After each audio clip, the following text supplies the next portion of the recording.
ఈ ప్రాజెక్టులన్నింటినీ కూడా ఏదైతే రాజశేఖర గారు జగన్మోహన్ రెడ్డి గారు తలపెట్టిన ప్రాజెక్టుని మీకు చిత్తశుద్ధి ఉంటే కంప్లీట్ చేయండి. రాయలసీమ లిఫ్ట్ ఇరిగేషన్ అటువంటిది ఇప్పుడే గౌరవ అంతా మా పార్టీ నాయకులు రాయలసీమకు సంబంధించి ఉధృత స్థాయిలో పోరాటం చేస్తున్నారు. అన్ని జిల్లాలలో మీటింగ్లు పెట్టి ప్రజల యొక్క స్పందన చూసి మాకే ఆశ్చర్యంగా ఇంతగా సెంటిమెంట్ ఉందా అని మా ప్రాజెక్ట్ని ఒక సంవత్సరం లోపల కంప్లీట్ చేయకపోతే ఏ రకంగా పోరాటం ఉంటుందో తెలియజేస్తాం. అదే రకంగా ఇక్కడ ప్రాంతానికి వచ్చినటువంటి హైకోర్టును లా యూనివర్సిటీని ఇక్కడ పునర్నిర్మిస్తేనే మాకు నువ్వు అంతో ఇంతో ఈ ప్రాంతాన్ని మేలు చేసిన వాడు అవుతావు, లేకపోతే తీవ్రంగా మా గొంతుకు వచ్చిన వాడు అవుతావు. వీటన్నిటిపైన ఆలోచన చేయమని చెప్పి అవగాహన లేకుండా ఏదంటే అది మాట్లాడడం కాదు.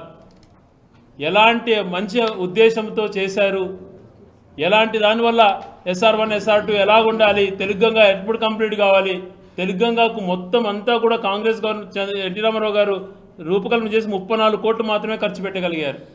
తర్వాత వచ్చినటువంటి కాంగ్రెస్ ఒక 400 కోట్ల దాకా ఖర్చు పెట్టగలిగింది.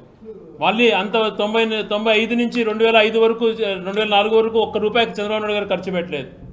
మళ్ళీ రాజశేఖర రెడ్డి గారు 3600 కోట్లు తెలుగంగా పైన కేటాయించి కంప్లీట్ చేసినటువంటి మహానాయకుడు.